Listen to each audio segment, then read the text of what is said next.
Hey guys, I'm Mike, and I'm sure you've seen those fully water-cooled PCs on Linus Tech Tips or JZ2 cents, but there's one small problem with that. Those cost a lot of money. Literally half of the computer can end up being water cooling parts. So in this video, I'm going to show you how to build your own water-cooled PC on the cheap. So this is my test bench PC with a full custom loop, that being CPU and GPU both being water-cooled. It's an older system based on a Haswell i5-4570 and an AMD Radeon RX 560 2GB, but it gets the job done and lets me test without risking newer, more expensive hardware. Okay, let's take a look at the CPU.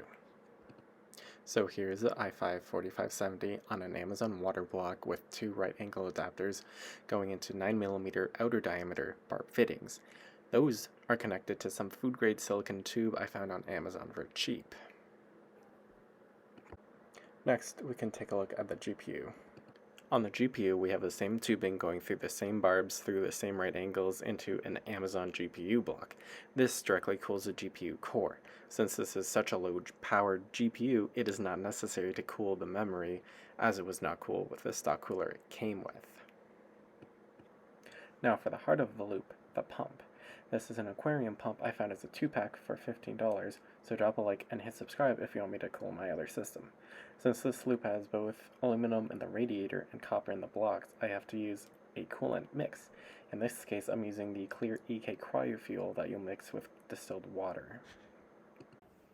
Okay, now to see if it actually does anything. I ran the firmware GPU test and the CPU burner test for 30 minutes, and the temperatures are holding steady at 57 degrees Celsius on the CPU and 52 degrees Celsius on the GPU. This test has already been running for 30 minutes, so I feel confident in saying this is steady state. Now, of course, this is hardware that I didn't really mind if it gets water damaged, so I felt comfortable in doing this. All in all, this whole loop costs around a total of $85. If you're to do this, you'd have to worry about leaking and then letting the pump run dry if you have different parts and if they'll saturate the heat capacity of the 120mm radiator, etc. I think you could probably do better on air cooling than this, but if you're an enthusiast and you want to do this for yourself, go ahead, but you do so at your own risk.